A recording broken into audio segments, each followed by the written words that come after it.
Hello students, आज हम exercise 1.2 NCERT class 10th mathematics का क्वेश्चन 3 करने वाले हैं, जहाँ पे लिखा हुआ है क्वेश्चन में कि find the LCM and HCF of following integers. आपको क्या फाइंड करना है? एलसीएम और एचसीएफ फाइंड करना है दिए हुए इंटीजर्स का और अप्लाई करना है प्राइम फैक्टराइजेशन मेथड। काफ़ी इजी सा क्वेश्चन है, जैसे कि आप प्रीवियस क्लासों में करते चले हैं, छोटी क्लासों में।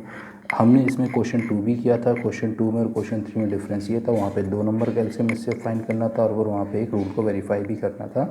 लेकिन यहाँ पे जो हमसे बोला गया वो एचसीएफ और एचसीएम 3 नंबर का फाइंड करने के लिए बोला गया है। तो हम कैसे फाइंड करेंगे? यहाँ पे क्वेश्चन फर्स्ट हमारे पास दे रखा है 12, 15 एंड 21।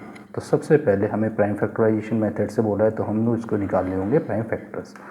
2 से 6 टाइम, 2 से 3 टाइम, 3 से 1 टाइम, 15, 3 से 5 टाइम, 5 से 1 टाइम, 21, 3 से 7 टाइम, देन 7 से 1 टाइम।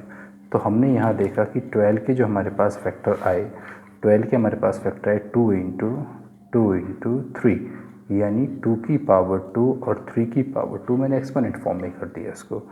15 के जो मैंने फैक्टर देखे वो 3 इंटू 5, यानी मैं 3 की पावर 1 और 5 की पावर 1 लिख सकता हूँ। 21 के फैक्टर 3 इंटू 7, 3 की पावर 1 एंड 7 की पावर 1। तो सबसे पहले मेरे से बोला था एचसीएफ। तो एचसीएफ होता क्या है? मैंने पहले भी आप लोगों को बोला हुआ था, बताया था जब मैं सेकंड क्वेश्चन करा रहा था कि एचसीएफ में हमेशा लोएस्ट पावर लेते हैं। तो यहाँ पे 2 की पावर 2 है, लेकिन यहाँ तो 2 है ही नहीं, यहाँ भी 2 नहीं है। जहाँ नहीं होता वहाँ पे उसकी पावर 0 होती है। तो 2 की लोएस्ट पावर यहाँ से तीनों में से क्या कॉमन आ रही है? 0। 2 की पावर 0, जिसको हम लेंगे नहीं, क्योंकि 2 की पावर 0 का मतलब होता है वैल्यू 1।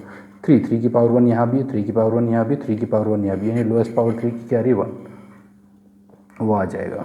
और 5 यहाँ है लेकिन यहाँ नहीं है, 7 यहाँ नहीं है, यानी हमें ऐसा नंबर चाहिए जो तीनों में हो। तो हमारे पास एचसीएफ बना क्या? 3। एचसीएफ 3 हो गया। अब एलसीएम क्या हो गया आपका? एलसीएम के लिए मैंने बोला था कि हमें क्या चाहिए होती है? Largest power. 2 की पावर 2 है, यहाँ नहीं है, तो यहाँ पे 2 की पावर क्या है? 0। तो यहाँ भी हमें लेनी पड़ेगी 2 की पावर 2, 0 ना लेके 2 की पावर 2, क्योंकि लार्जेस्ट पावर लेते हैं। 3 की पावर 1, क्योंकि तीनों में 3 की पावर 1 है। अब 5।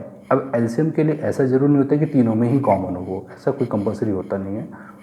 ठीक है, यहाँ पे 5 की पावर 1 है, यहाँ नहीं है तो 5 की पावर 0, यहाँ नहीं तब भी 5 की पावर 0 है, तो यानी सबसे बड़ी 5 की पावर आ रही है 1।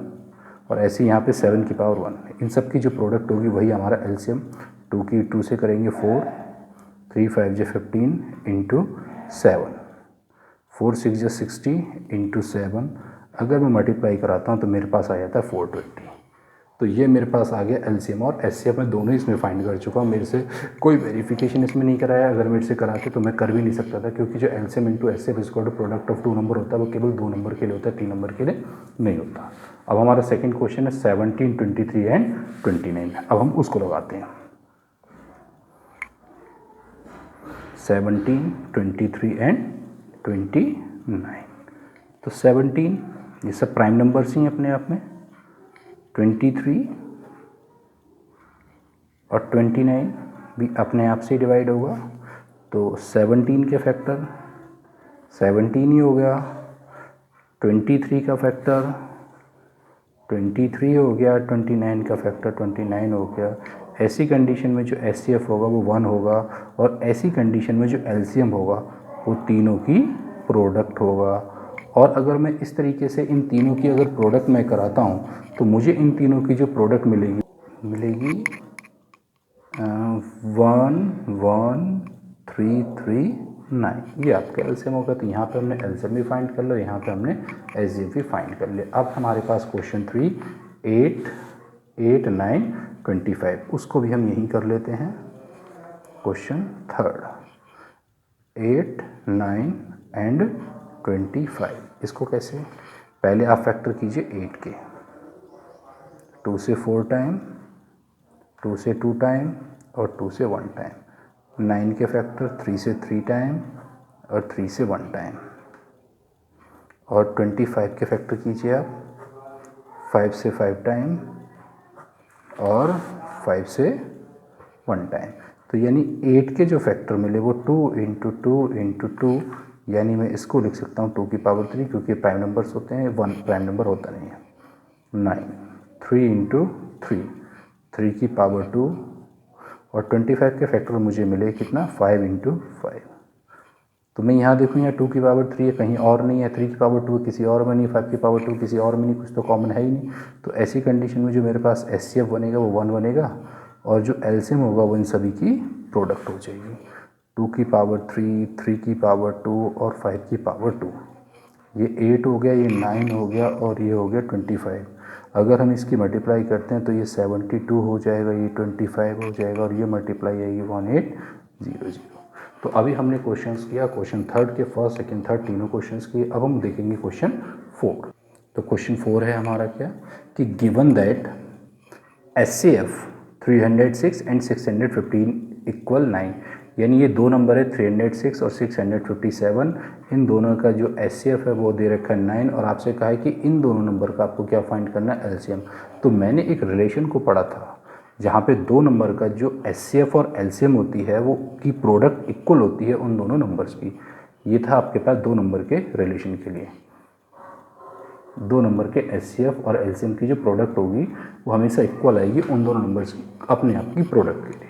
तो यहाँ पे हमें जो दो नंबर का एचसीएफ दे रखा है वो दे रखा है 9, हमसे एलसीएम पूछ लिया, और हमारे पास जो गिवन नंबर्स हैं वो क्या है, गिवन नंबर्स वो है हमारे पास 306 एंड, और हमारे पास नेक्स्ट है 657। तो हम यहाँ पे एक रिलेशन का इस्तेमाल करेंगे।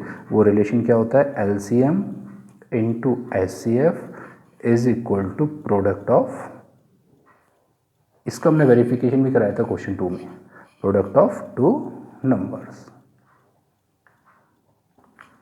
LCM into HCF is equal to product of two numbers. तो यहाँ पे एलसीएम क्या है हमें फाइंड करना है, एचसीएफ कितना हमारा 9 है, दोनों नंबर क्या है 306 एंड 657।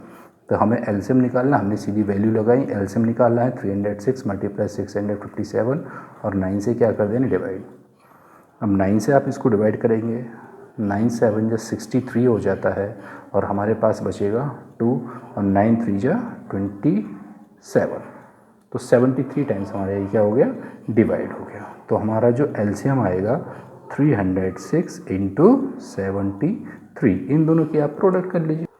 तो इन दोनों की जो प्रोडक्ट आती है वो आती है 22338। तो 22338, तो ये आपका क्या हो गया, एलसीएम हो गया। Thanks for watching this video. Next questions in next video.